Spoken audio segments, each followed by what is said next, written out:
Commander Jake stood before the Galactic Council and felt his patience dying. The massive chamber stretched above him like a cathedral, filled with representatives from 40 different species. Each one sat in their specialized seating, designed for their particular biology. They clicked their mandibles in what passed for laughter. The aquatic Vex floated in their water tanks, their tentacles waving dismissively. The reptilian sat perfectly still, their cold eyes watching without concern. Jake had been delivering the same message for 3 weeks now. The Empire was raiding human colonies, not military targets, not strategic positions, civilian settlements on the frontier worlds. New Seattle had been hit twice, Port once. The colony on Haven had lost 200 people just 5 days ago. Ambassador Lisa stood beside him, her face a professional mask. She had tried the diplomatic approach for months before Jake arrived. Now they were both here, making one final appeal. "The attacks are escalating," Jake said, keeping his voice level. "We have documented 15 separate raids in the past 2 months. They are targeting our agricultural colonies specifically. They burn the crops, destroy the infrastructure, and kill anyone who resists." Speaker, the current leader of the council, made a chittering sound. The translation device rendered it as a sigh. "Commander, the council understands your concern. However, border disputes are common in this region of space. The Empire has been expanding for centuries. Some conflict is inevitable." Jake felt his jaw tighten. "This isn't a border dispute. These are deliberate attacks on civilian populations. We have evidence that proves the raids are coordinated by their military command." "Evidence you claim to have," Counselor No interrupted. The aquatic being's voice bubbled through the speakers. "Yet Earth refuses to share its intelligence methods. How can we verify these claims?" Lisa stepped forward. "We've offered to share the data multiple times. Each time the Council has delayed the review process. Meanwhile, our people are dying." Waved a clawed appendage. "Earth has been a member of this Council for 30 years. In that time, you have never once supported military intervention. Your species built its reputation on peaceful resolution. Why should we believe you would act differently now?" "Because these are our citizens," Jake said. The words came out harder than he intended. "Because we have exhausted every diplomatic option, because the Council was formed to prevent exactly this kind of aggression." A rumble of clicking and whistling filled the chamber. The Council members were communicating among themselves, not bothering to use the translation system. Jake recognized the behavior. They were dismissing him without even the courtesy of a proper debate. One of the reptilian finally spoke. "Commander, your species comes from a relatively mild world. You have no concept of true conflict. They are warriors by nature. They respect strength. Perhaps if Earth demonstrated more resolve, these raids would cease." Jake looked at the speaker for a long moment. "Are you suggesting we haven't shown enough strength?" "I am suggesting that your reputation precedes you. Earth is known for aid missions and medical assistance, for cultural exchanges and scientific cooperation, not for military might." The tongue flicked out briefly. "The galaxy sees humanity as gentle, perhaps too gentle for frontier living." Lisa's hand touched Jake's arm lightly. A warning. He took a breath and continued. "We are requesting that the Council authorize a peacekeeping force to patrol the affected regions. We are asking for the protection that membership in this body is supposed to guarantee." Made a show of consulting with the other senior council members. The whispered conversation lasted several minutes. Finally, he turned back to the humans. "The Council will take your request under advisement. We will review the evidence you have provided and render a decision within the standard." "How long is the standard?" Lisa asked. 6 to 8 weeks for matters of this nature." Jake felt something cold settle in his chest. 6 to 8 weeks, while our colonies burn." "Commander, I understand your frustration," said. His tone suggested he did not understand at all. "But the Council must follow proper procedures. We cannot simply authorize military action based on unverified claims. The galaxy functions on order and process." "Process," Jake repeated. He looked around the chamber at the assembled representatives. Some looked bored. Others looked annoyed that the session was running long. None looked concerned. "You're going to let our people die for process." "We are following the law," said firmly. "Something your species claims to value, or do humans only respect law when it suits them?" Lisa squeezed Jake's arm harder. He recognized the signal. They were losing ground. Pushing harder would only make things worse. The council had made its decision before they even entered the chamber. "We understand," Lisa said. Her voice was perfectly calm. "Earth will await the council's decision." "Thank you for your understanding," Ambassador said. "The council appreciates Earth's patience in this matter. Your commitment to peaceful resolution is commendable." Jake turned to leave, but Lisa held her ground for one more moment. "Speaker, before we go, I want to be absolutely clear about something." "Yes, Ambassador." "Earth is requesting council intervention. We are asking you to do your job and protect member worlds from aggression. We are giving you 72 hours to respond." The chamber went quiet. His mandibles clicked in what might have been confusion. "Ambassador, I just explained that the standard review process takes 6 to 8 weeks." "I heard you," Lisa said. "I'm telling you that you have 72 hours. After that, Earth will consider the Council's protection agreement void and will act independently." A wave of chittering and bubbling filled the chamber. Several council members made sounds that the translation system rendered as laughter. "Ambassador said," and now there was condescension in his tone, "let me be blunt. Earth is not a military power. Your fleet consists primarily of exploration vessels and cargo ships. The Empire has been waging war for 1,000 years. If the Council cannot stop them, what exactly do you think Earth can do?" Lisa's expression didn't change. "I guess you'll find out in 72 hours." She turned and walked toward the exit. Jake followed. Behind them, the laughter grew louder. He heard one council member say something to another, and the translation came through clearly.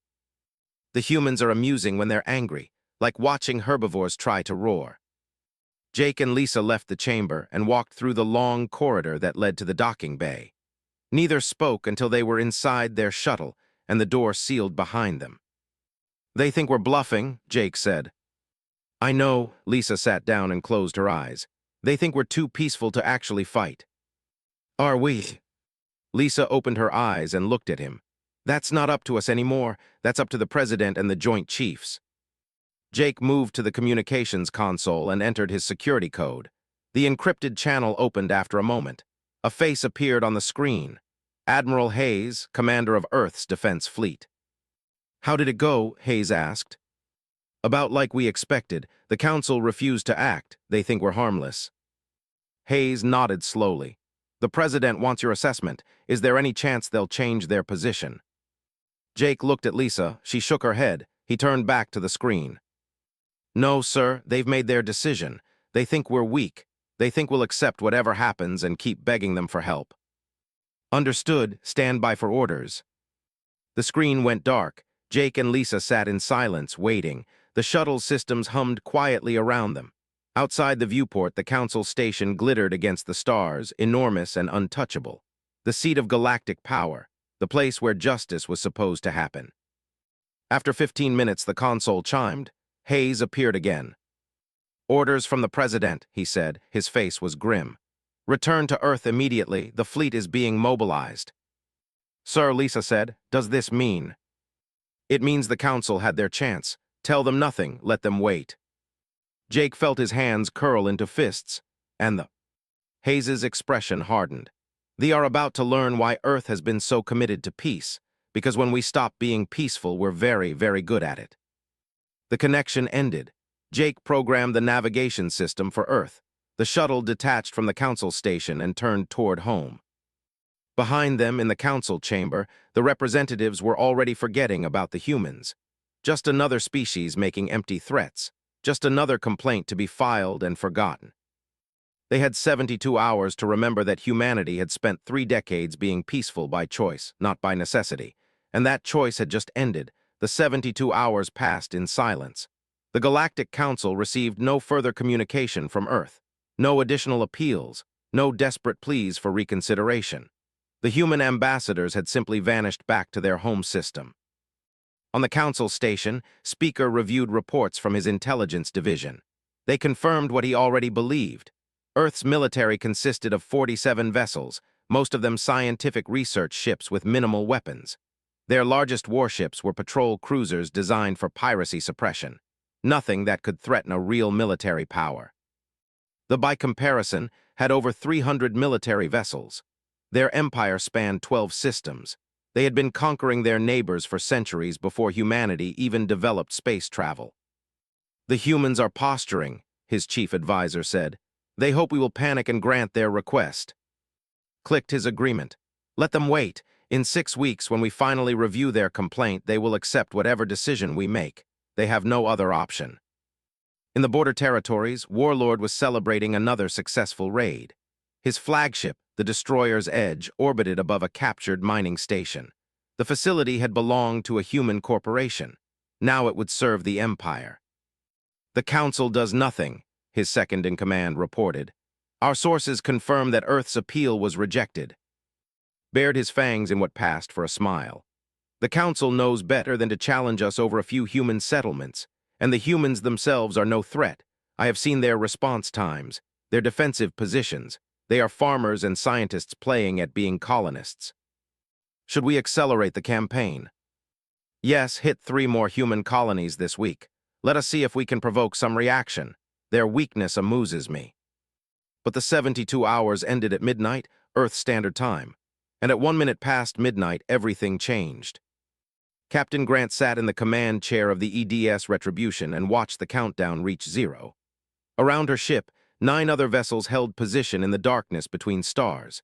They had been waiting here for 6 hours, running silent, all non-essential systems powered down.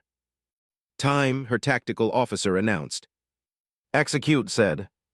The Retribution's engines flared to life. Around her, the other 9 ships did the same. They had precise coordinates locked in, targets confirmed, rules of engagement established. Felt her heart beating fast, but her hands were steady. This was what Earth had been preparing for. Not hopping for, never hopping, but preparing just in case the galaxy proved to be exactly as dangerous as they feared. The slipspace drive engaged. Reality twisted around them. The journey took less than 3 seconds. They emerged directly above Military Station Epsilon 7. "Full targeting solutions," ordered. "Fire on my mark." The station's defensive systems were just beginning to wake up when the Retribution's main cannons spoke. Rail guns that could punch through a mountain fired at close range. Missiles that humanity had designed but never deployed in actual combat streaked across the void. The station's shields lasted exactly 4 seconds. "All stations report weapons impact," Tactical said. "Station defensive grid is down. Secondary explosions detected throughout their command section. Proceed to secondary targets. Weapons free on all military installations. Avoid civilian areas." The Retribution moved through the station's debris field like a shark through shallow water. Her sister ships spread out, each one hitting designated targets with mechanical precision. This was happening at 12 different military positions simultaneously. At Station Gamma 3, Commander Daniel Price led a ground assault team. They materialized inside the station's main hangar using transport technology the galaxy had never seen Earth deploy before. Soldiers scrambled to respond, but they were facing a human military that had studied every aspect of tactics for 3 months. "Secure the command center," Daniel ordered.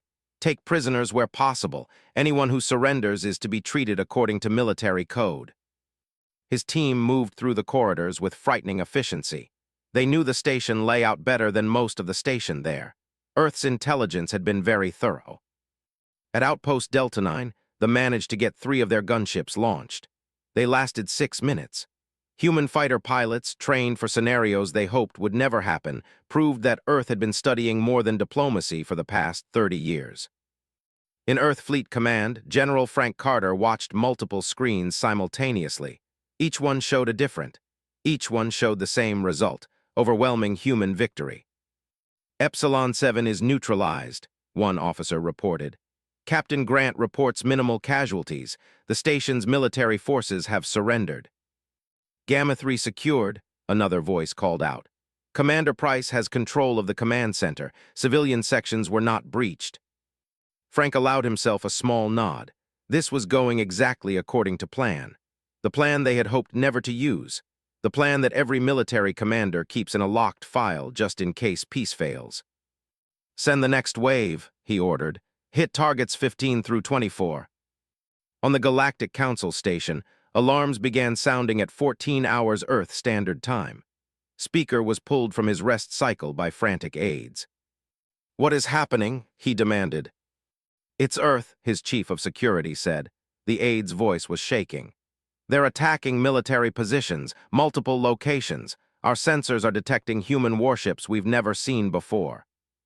Felt a cold sensation in his thorax. "That's impossible. Earth doesn't have that kind of military force." "They do, we just never saw it before."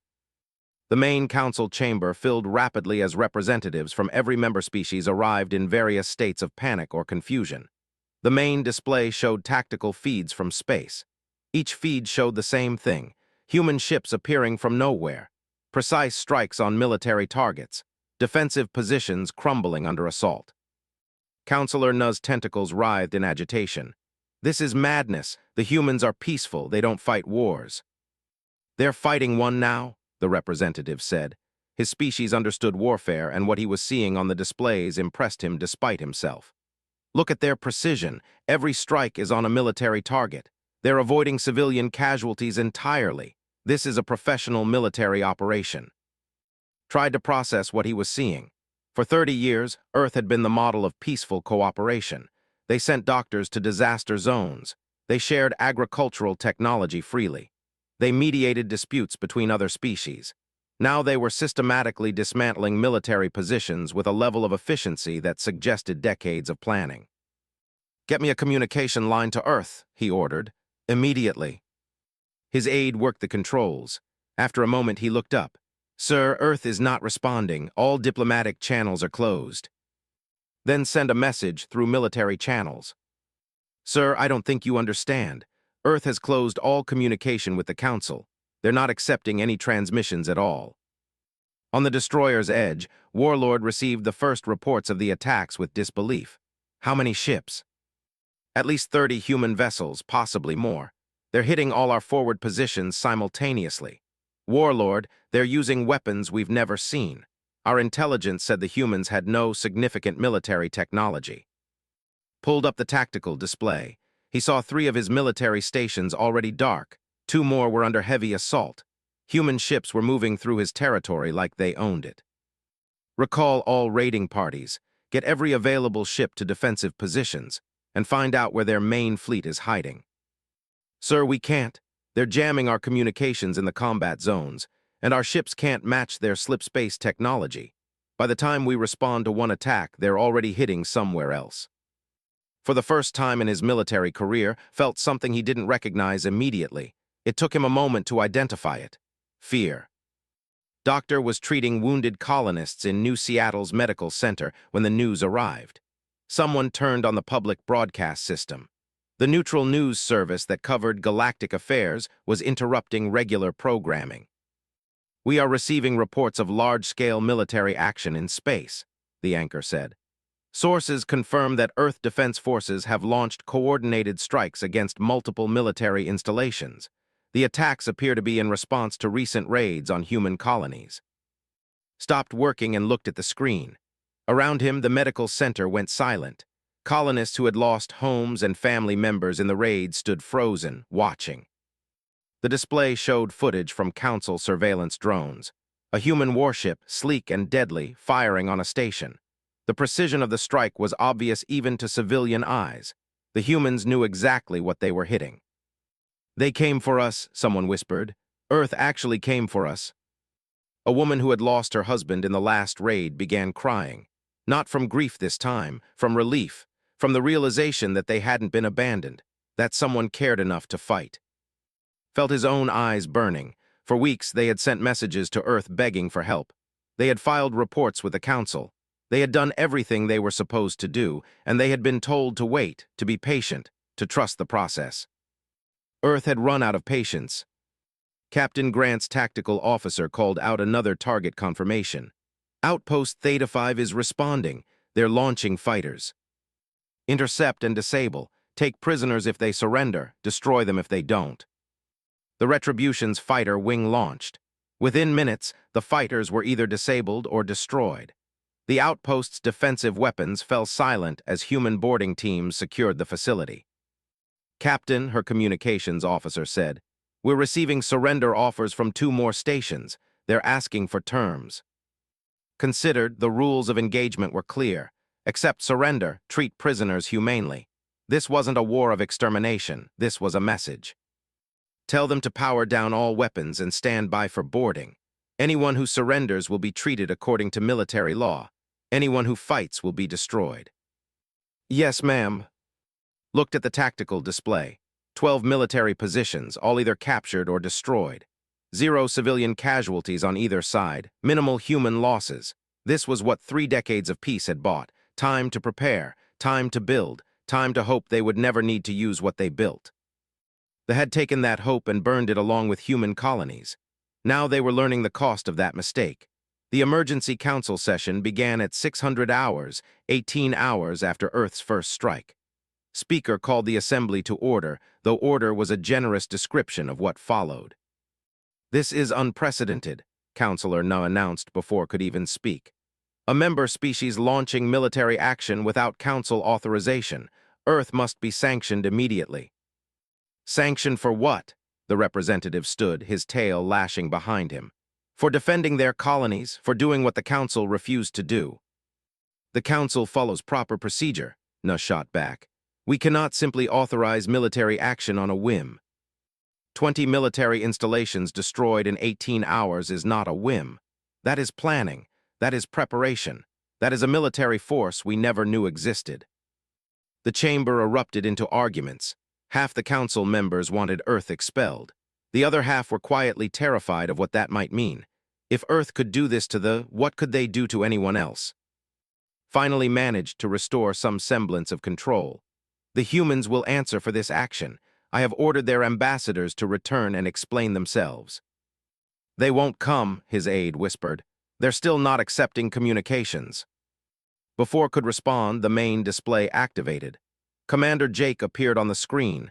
He was not on the council station. He was not asking for permission to speak. He was simply there. Good morning, Council, Jake said. His tone was polite but cold. I understand you wanted to speak with Earth. Commander said, you have committed an act of war without council authorization. This is a direct violation of our charter. Really, let me read something to you. Jake held up a data pad. Article 7 of the Galactic Council Charter. All member species are guaranteed protection from military aggression. The Council shall respond to threats against member worlds with appropriate force. We asked for that protection. You refused. We were following procedure. You were letting our people die. Jake's voice got harder. You told us to wait 6 to 8 weeks while colonies burned, so we stopped waiting. Ambassador Lisa appeared beside Jake on the screen. The Council needs to understand something. Earth didn't want this.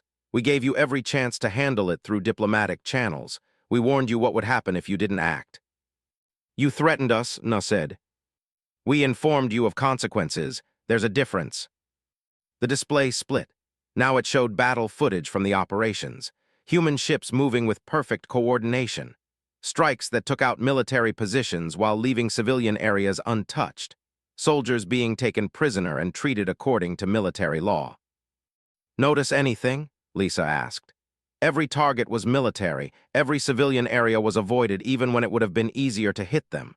We destroyed stations, but we didn't massacre their crews. This wasn't revenge. This was justice. Justice? The mandibles clicked rapidly. You call this justice? Jake leaned forward. We call it proportional response. They hit our colonies. We hit their military bases. They killed our civilians. We captured their soldiers. We could have done much worse. We chose not to. You chose, another council member said. Since when does Earth get to choose when to ignore council authority? Since the council stopped protecting us. Jake's expression was calm, but his eyes were hard. You want to talk about violations? Let's talk about the intelligence reports we've intercepted, the ones showing that the council knew about the raids in advance. The chamber went silent, felt a cold sensation spreading through his thorax. Lisa pulled up another display. This is a council intelligence briefing from 3 months ago. It clearly shows military movements toward human space. It identifies the likely targets. It even suggests that the believed humans would not retaliate effectively. Where did you get that? Demanded. We have very good intelligence capabilities, Jake said. Capabilities you never bothered to notice because you were too busy assuming we were weak. The council didn't fail to stop the raids. The Council chose not to stop them. You wanted to see what we would do. The silence in the chamber was total. Several Council members looked away from the screen. Others made sounds of protest, but none of them it. So here's what happens next, Lisa said.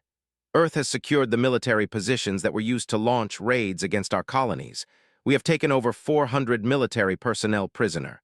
All of them are being held according to galactic military law. None of them have been harmed beyond the injuries sustained during combat.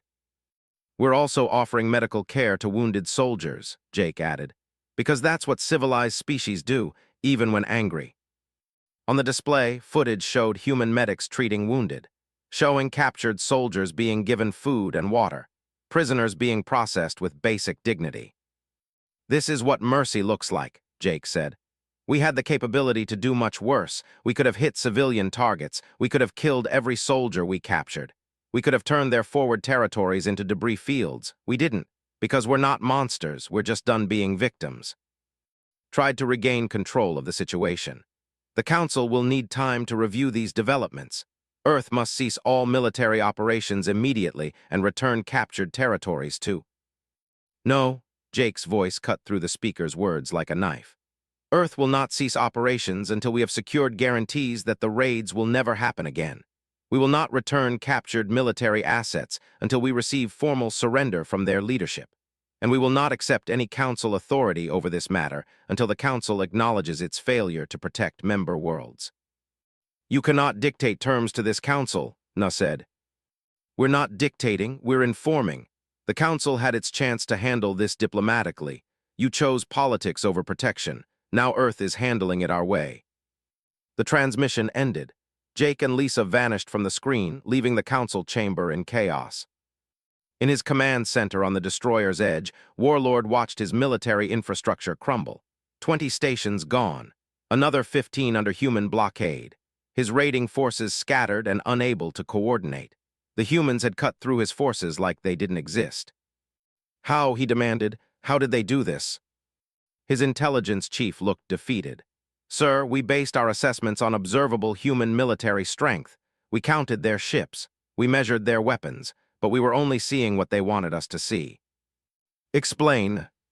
The human vessels that hit our positions are not the same ships we've been tracking for 30 years. These are military warships they kept hidden. Technology they never deployed. Capabilities they never demonstrated. They let us think they were weak. His claws dug into the armrests of his command chair. They deceived us. No, sir, they simply didn't show us everything. There's a difference. The humans were peaceful because they chose to be, not because they had to be.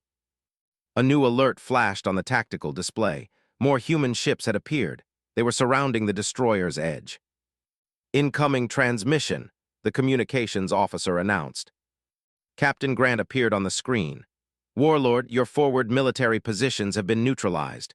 Your raiding forces have been scattered. You have two options.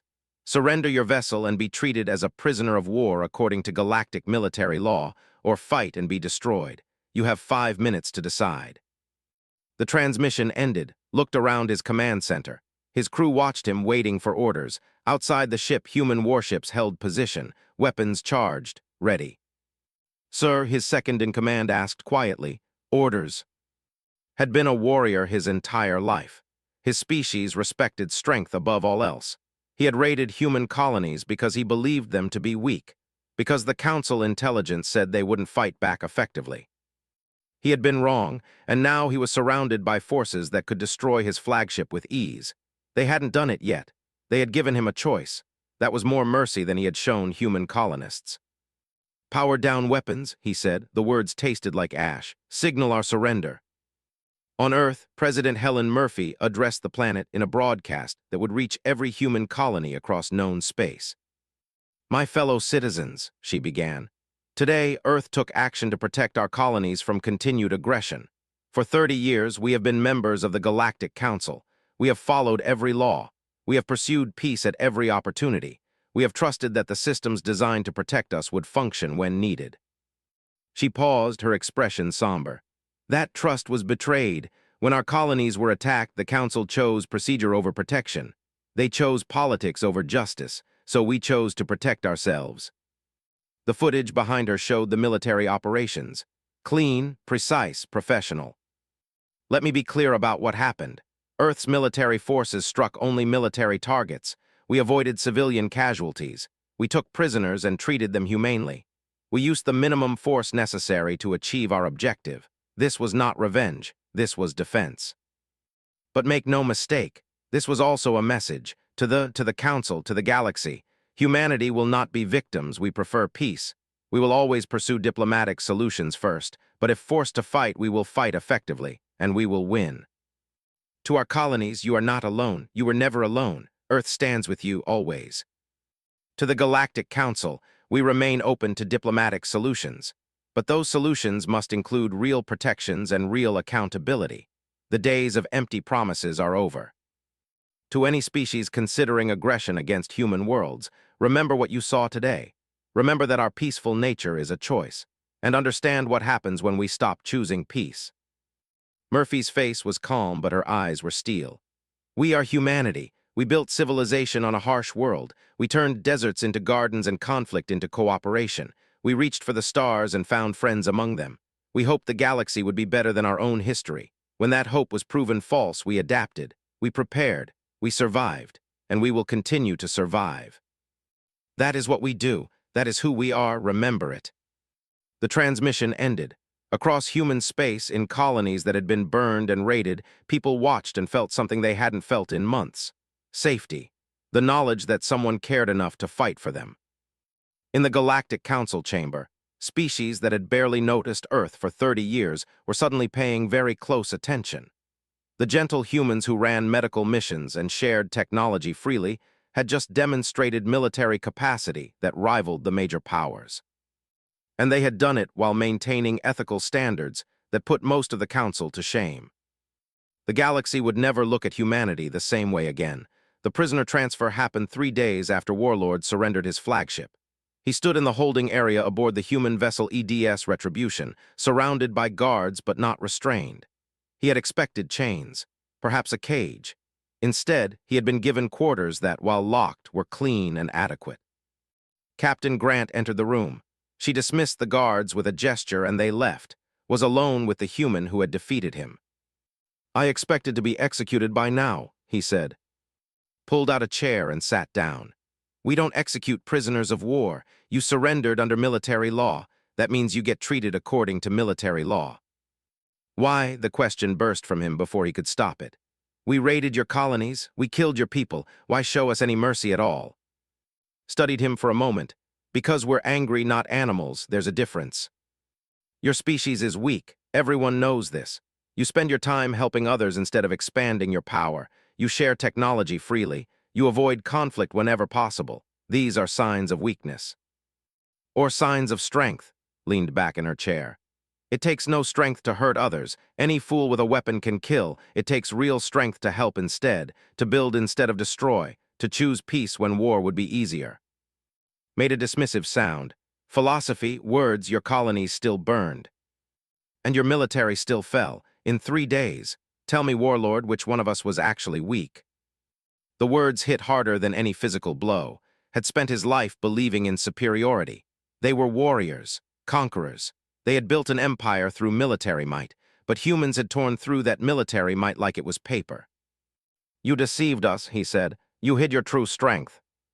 "We didn't hide anything. We just didn't advertise our capabilities.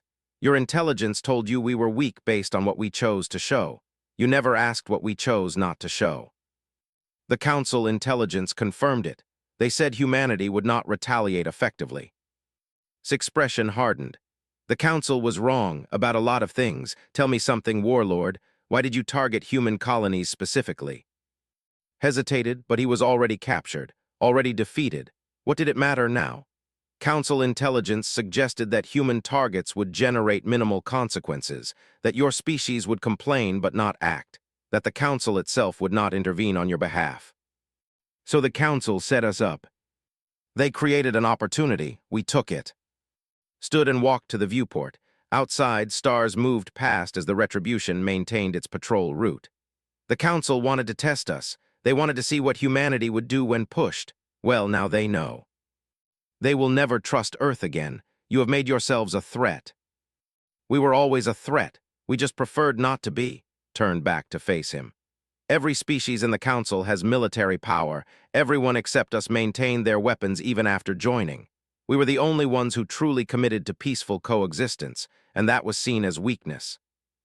Because it was weakness. No, it was trust. Trust that the systems would work, that the Council would protect its members, that civilization meant something. His voice got quiet. That trust is gone now. You and the Council destroyed it together, and now the galaxy has to live with what comes next. Lieutenant Chris Sanders stood outside the holding area, listening to the conversation through the door comm. He wasn't supposed to be there. He should have been in his quarters, but he couldn't sleep. Couldn't stop thinking about his sister. Emma had been on New Seattle during the last raid. She was a teacher at the colony school. She had been helping evacuate children when a strike team hit the building. Emma and 6 other teachers died covering the kids' escape. Chris had volunteered for the assault teams the moment Earth mobilized. He had wanted to fight, to hurt the way they hurt his sister. But now the fighting was over. They had surrendered, and some of them, like Warlord, were being treated better than they deserved. The door opened, stepped out and saw him standing there. Lieutenant Sanders, problem. Chris straightened. No, ma'am, just checking the patrol route. His expression said she didn't believe him, but she didn't call him on it. Walk with me. They moved through the corridor together. The ship hummed around them, systems maintaining themselves automatically. Your sister was on New Seattle, said. It wasn't a question. Yes, ma'am, Emma Sanders. She taught 2nd grade. I read the casualty reports. I'm sorry. Chris felt his jaw clench. Captain, permission to speak freely. Granted. Why are we treating them like guests? They killed civilians. They raided colonies. They murdered people who couldn't fight back. And we're giving them clean quarters and medical care and following military law like they deserve it. Stopped walking. You think they don't deserve it? I think they deserve what they gave my sister, what they gave all the colonists they killed. And what's that? Summary execution? Torture? Should we put them in cages and starve them? They wouldn't hesitate to do it to us. No, they wouldn't. His voice was firm. But we're not them. That's the entire point, Lieutenant. The thought we were weak because we value life, because we have rules, because we try to be better than our worst impulses. And where did that get us? Dead colonists burned settlements. And 30 years of peace before that. 30 years of prosperity. Colonies that grew without fear. Children who never had to see war. Met his eyes. Your sister died protecting kids. Would she want us to become the kind of people who torture prisoners and abandon our principles because we're angry? Chris felt something hot behind his eyes. She'd want justice. We got justice. We destroyed their military. We captured their commanders. We stopped the raids and guaranteed they won't happen again. That's justice. His expression softened slightly. Revenge would feel better in the moment, but it would make us into something we're not, something your sister wouldn't recognize. It still hurts, ma'am. I know, it's supposed to. If it didn't hurt, we wouldn't be human. But being human means living with the hurt and staying decent anyway. That's what separates us from them. Chris nodded slowly. He didn't feel better exactly, but he understood. On Earth, President Helen Murphy met with her senior advisors in the secure briefing room. Admiral Hayes presented the latest intelligence reports. The military is in complete disarray. 20 major installations destroyed or captured. Their command structure is fragmented. We estimate it will take them years to rebuild even minimal military capability. Council response, Murphy asked. Mixed. About half the member species are quietly asking for private meetings. They want defense agreements. They're scared. Of us. Of everyone. The Council claimed it could maintain galactic security. We just proved they couldn't even protect their own members. Now everyone realizes they're on their own if something goes wrong. Ambassador Lisa added her report. We're receiving formal requests from 6 species for mutual defense treaties. Another 12 have asked about purchasing human military technology.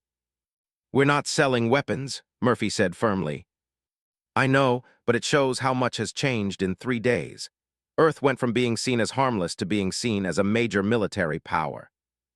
General Frank Carter looked troubled. That's not entirely a good thing, Madam President. We've revealed capabilities we kept hidden for 3 decades. Every major power in the galaxy is now reassessing their intelligence on us. Let them reassess. They need to understand that our peaceful nature was a choice, not a limitation. They're also wondering what else we've been hiding. Murphy considered that. Have we heard from the council officially? Not yet. Speaker is facing calls for his resignation. Several council members are demanding investigations into how badly they misjudged our capabilities. Good, maybe next time they'll think twice before abandoning member worlds. Hayes pulled up a new display. We've also picked up increased military movements from 3 other species. Nothing directly threatening, but they're repositioning forces, probably as a precaution. They think we might attack them next. Some of them, yes. We demolished a major military power in 72 hours. That makes everyone nervous. Murphy rubbed her temples. She had known this would happen. Winning the military campaign was the easy part. Managing the political fallout would be much harder. Draft a message to the council. Make it clear that Earth's military action was purely defensive. We have no territorial ambitions. We're not looking to expand or conquer, but we will defend our interests. They might not believe us, Lisa said. Then we'll prove it with actions. We captured military installations. We didn't occupy their systems. We took prisoners and treated them humanely. We showed restraint even in victory. That has to mean something. It means we're either genuinely peaceful or very good at long-term strategy, Carter said. Some council members think we're planning something larger. Let them think whatever they want. We know the truth. We acted because we had no choice, because the council failed, because our people were dying, that's it. No grand conspiracy, no secret agenda. Hayes looked at the tactical displays. What about themselves? Government has lost significant face. Their military is broken. Some of their client species are already talking about independence. That's their problem to solve. We're not occupying their territory. We're not dictating their government. We stop the raids, and that's where our involvement ends. The council might pressure us to help stabilize the region. Murphy's expression hardened. The council can handle it themselves, or they can admit they need member species to have real military capability to maintain their own security. Either way, Earth is done asking for permission to defend itself. In his quarters aboard the Retribution, Warlord sat alone and thought about everything Captain Grant had said. He had spent his life believing that military might made right, that the strong deserved to rule, that mercy was weakness. The humans had military might. They had proven that beyond question, but they also had something his species lacked, the ability to win and still maintain their principles, to defeat an enemy and still treat them with basic dignity. It disturbed him more than he wanted to admit. His entire worldview was built on the idea that compassion and strength were opposites, that you could be feared or respected, but not both. The humans were proving him wrong. They were feared now, certainly, but they were also earning a different kind of respect, the kind that came from consistency, from being just as decent in victory as they claimed to be in peace. A guard brought his evening meal, real food, not ration paste, water that was clean and fresh, medical supplies for the wound on his arm from the battle. Why, he asked the guard, why do you treat us this way? The young human thought about it. Because someone has to be better, might as well be us. The guard left, ate his meal slowly, thinking about those words. Someone has to be better. In all his years of military service through dozens of campaigns, he had never once heard anyone express that sentiment. Victory was what mattered, conquest, power. But the humans had all of that and still chose to be better. And somehow that made them more frightening than any weapon. 3 months after the conflict ended, Commander Jake walked through the rebuilt council chambers with a different kind of authority. He wore the uniform of Earth's diplomatic corps, but everyone who saw him knew he was more than just an ambassador now. He was the director of security affairs for the Galactic Council, a position that hadn't existed 4 months ago. The position existed now because the council had learned an expensive lesson. Security could not be theoretical. Protection could not be a promise made with no ability to enforce it. The galaxy needed real mechanisms to respond to aggression.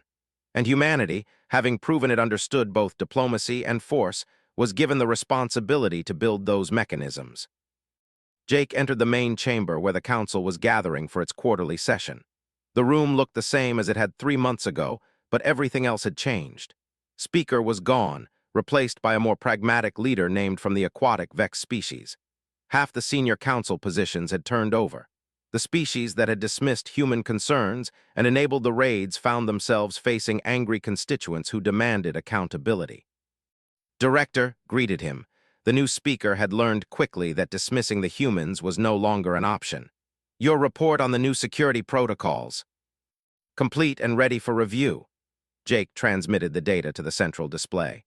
We're proposing rapid response teams drawn from member species who volunteer forces, clear rules of engagement, mandatory intervention timelines, no more 6 to 8 week reviews while colonies burn. Several council members shifted uncomfortably. The new protocols would limit their ability to play politics with security issues. That was exactly the point. Some members have expressed concern about the power this gives to military forces, one representative said carefully. Good, they should be concerned. Military power deserves careful oversight, but it also deserves to exist and be used when needed. We're not here to conquer, we're here to protect, but protection requires teeth. The vote passed, not unanimously but by a clear majority. The galaxy was adapting. After the session, Jake met with Ambassador Lisa in the diplomatic offices. She had her own new title now, Director of the Multi-Species Security Initiative. Between them, they were rebuilding the Council's entire approach to defense and conflict resolution. 6 species signed the mutual defense agreements this morning, Lisa reported. Another 4 are in final negotiations. Everyone wants security guarantees now. Can we honor that many agreements? If we're smart about it. The idea isn't for Earth to defend everyone. It's to create networks where species defend each other. We just provide the framework and coordination. Jake nodded. It was a good approach. Build systems that didn't depend on Earth's military but benefited from Earth's experience. Create redundancy so no single point of failure could leave entire civilizations vulnerable. How's the Academy program going? Lisa smiled. Better than expected. We have officer candidates from 20 species in the first class. Captain Grant is teaching tactical coordination. They're learning not just how to fight, but how to minimize collateral damage and maintain ethical standards during combat. At Earth Fleet Academy, Grant stood before a classroom filled with students from across the galaxy. Human, Vex, and a dozen other species. They had come to learn from the military that had defeated them with such precision. War is not about killing, told them. War is about achieving objectives. Sometimes those objectives require force, but force without control is just violence. You need to know the difference. A young officer raised his hand.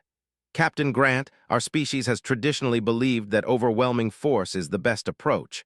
Show strength and enemies will surrender. Sometimes overwhelming force creates resentment and future conflicts. We could have destroyed every installation in their territory. We could have bombarded their home worlds. We had the capability. We chose not to. Why? Because you wanted to appear merciful, another student offered. No, because our objective was to stop the raids, not to commit genocide. We achieved our objective with minimal force. That's not mercy. That's efficiency. Every weapon you don't fire is one less reason for future conflict. A human student spoke up. But doesn't restraint make us look weak? Fixed him with a level stare. Lieutenant, we destroyed 20 military installations in 3 days and forced a complete surrender. Does that look weak to you? No, ma'am. Then understand this. True strength is having the power to destroy and choosing not to. Anyone can burn a world. It takes discipline and intelligence to win without becoming the villain. The lesson continued. Students from species that had been warring for centuries sat alongside humans who had spent 30 years avoiding conflict. They were learning not just tactics, but philosophy, how to be strong without being cruel, how to win without creating the seeds of the next war. In the former territories, Admiral Hayes oversaw the transition. The military installations that Earth had captured were being decommissioned under galactic supervision. Civilian government was being rebuilt, but this time with oversight to prevent future military aggression. Sir, his aide reported, we have another request from the provisional government. They want permission to form a self-defense force. Approved, but limited to system defense only. No offensive capabilities, and they accept council inspections. Sir, some of our own people are uncomfortable with this. We defeated them. Why are we helping them rebuild? Hayes looked out at the planet below. Because someone has to break the cycle. There were raiders because that's what they knew. If we just crush them and leave, they'll come back angrier. If we help them build something better, maybe they'll choose a different path. And if they don't, then we'll deal with it, but at least we tried. On Earth, President Murphy reviewed the intelligence reports in her office. 3 months of changes. The galaxy reorganizing itself around the new reality that humanity was a military power, but also around the reality that humanity could be trusted with that power. The economic impacts are significant, her chief advisor reported. 17 species have increased trade with Earth. We're seeing technology exchanges we couldn't get before. Scientific cooperation has tripled. Because they respect us now, and because they're not sure what we might do if they refuse, there's still fear mixed in with the respect. Murphy frowned. That's not sustainable. We can't build long-term relationships on fear. No, ma'am, but we can build them on capability backed by restraint. The galaxy sees that we could dominate but choose not to. That's more valuable than simple peacekeeping ever was. The president pulled up footage from the council chambers. Jake presenting security reforms. Species that had ignored humanity for decades now hanging on his every word. We've changed, she said quietly. The galaxy changed us. We changed ourselves. We just did it in response to necessity. Is that better or worse? Her advisor considered. Neither, it's just reality. We hoped the galaxy would be peaceful. When it wasn't, we adapted. That's what humans do. In the medical center on New Seattle, doctor treated his last patient of the day. The burns were healing well. The colony was rebuilding. 3 months ago, this place had been a war zone. Now children played in the streets again. Families were coming back. Doctor, one of the patients said, do you think it's really over, the raids? Thought about it. Yes, Earth made sure of that. I still can't believe they came for us, that they actually fought back. We're citizens. That's what governments do. They protect their people. The Council didn't. No, but Earth did. And now the Council knows what happens when they don't. Things are different now. The patient nodded and left, cleaned up his workspace and prepared to close the clinic. Outside, the sun was setting over New Seattle. The colony that had almost been destroyed was growing again, stronger, more careful, but still alive. That was what mattered, life continuing, communities rebuilding, the future being possible again. On the council station, Jake met with a delegation from the hive. They had been among the species that laughed when humanity threatened action. Now they wanted a private meeting. Director, their representative began. Our species owes humanity an apology. We misjudged your capabilities and your resolve. Apology accepted. We would like to discuss a formal alliance. The collective would value Earth's friendship. Jake studied them, opportunistic, but then most species were. Friendship requires more than just fear of our military. We understand. We are prepared to offer technology exchanges, access to our trading networks, cultural cooperation. And if we decline, the paused, then we would respect that decision, but we hope you will not. Our species has much to offer and much to learn from humanity. Jake made them wait a moment, let them feel the uncertainty, then he smiled. We'll consider it. Send your proposals through diplomatic channels. We're always interested in genuine cooperation. The left clearly relieved. Jake watched them go and thought about how much had changed. 3 months ago, that species had dismissed humans as irrelevant. Now they were begging for alliances. Power had its uses, but it had to be used carefully. Captain Grant finished her last class of the day and returned to her office. A message waited from Lieutenant Chris Sanders. He had been transferred to the Council liaison team, working on integration protocols with other species militaries. The message was brief. Thank you, Captain, for the lesson on staying human. My sister would have approved. Sat down and stared at the message for a long moment. That was what mattered, not the military victories or the political gains, staying human through it all, remaining decent when it would be easier to be cruel, maintaining principles when the galaxy gave every excuse to abandon them. She thought about Warlord, still imprisoned but being treated with dignity, about soldiers who surrendered and received medical care, about installations destroyed but civilians protected, about overwhelming victory achieved without atrocities. That was humanity's real achievement, not winning the war. Anyone with enough firepower could win a war. The achievement was winning while staying true to what they claimed to believe, proving that mercy and strength weren't opposites, showing that you could be feared and respected and trusted all at once. Admiral Hayes sent his final report from the territories. The transition was complete. Civilian government established. Inspections, protocols in place. The threat neutralized not just militarily but politically.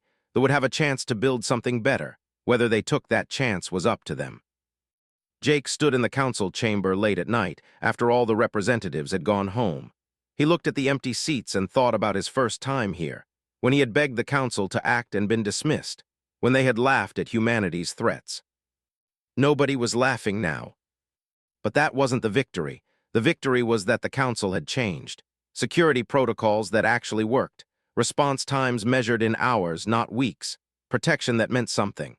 The galaxy was safer than it had been 3 months ago, not because humanity had conquered it, but because humanity had shown what real security looked like. Lisa joined him in the empty chamber, thinking deep thoughts, wondering if we did the right thing. We stopped the raids, we protected our people, we changed a broken system. What part of that could be wrong? The violence, the deaths, even the soldiers we killed were following orders. They were also killing civilians. We gave them every chance to stop. They chose not to. We responded. That's not wrong, that's just reality. Jake nodded slowly. I wish the council had acted when we first asked. Me too, but they didn't, so we did. And now the galaxy knows that peaceful species can still have teeth. That's not a bad lesson. They left the chamber together. Outside, the stars burned in the void, and somewhere among them, human colonies were growing again. Safe, protected. The raids were over. The threat was ended. Life continued. Earth had proven something important. Not that humans were warriors, not that they were conquerors, but that they were survivors who adapted to whatever the galaxy threw at them. They preferred peace. But when peace failed, they could do what was necessary, and they could do it without losing themselves. That was the real message. Not the military victory, not the political changes, but the simple truth that being gentle was a choice, not a weakness, and that the strongest species were the ones who could be both kind and deadly, depending on what the situation required. The galaxy would remember that for a very long time. And humanity would continue doing what it had always done, building, growing, reaching for something better. But now with the understanding that sometimes you had to fight to protect what you built. Sometimes mercy required strength. Sometimes peace required the credible threat of war. The Council had learned, the galaxy had learned. And Earth had learned too, that 30 years of peace had given them time to prepare for war. That hopping for the best meant planning for the worst. That diplomatic solutions only worked when backed by the capability to enforce them. The lesson was complete. Now came the harder part, living with the consequences, building the new reality. Proving that victory wasn't just about winning, but about what you did afterward. Humanity had won the war in 3 days. Now they had to win the peace, and that would take much longer.